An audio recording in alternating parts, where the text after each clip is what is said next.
Since ang ganda ng araw, ayan na siya guys, biglang nagdamihan na ng mga bunga.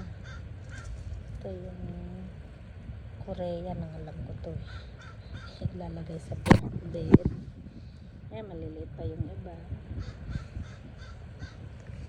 And then yan guys, so talagang kailangan natin ng araw guys.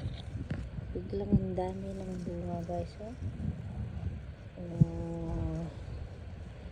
so tapos yung talong, yan guys, so grabe ang dami bulaklak, bunga na rin.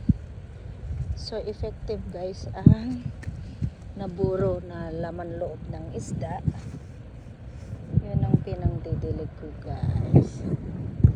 Ayan, ang dami. And then ayan, ang dami din yung zucchini. Diba guys, yan ang kabuuan ng garden ko guys.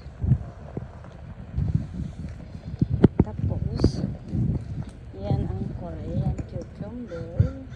Ayan,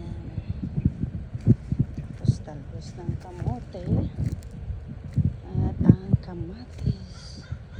Nagdamihan ng mga bunga. Ayan, sa kalabasa Pinoy. Ayan na, may mga and then yung pinto beans, nagkakalaykay na rin guys. Ayan ang aking ampalaya, may bunga na to guys. Hindi ito, pakita ko sa inyo. Ayan,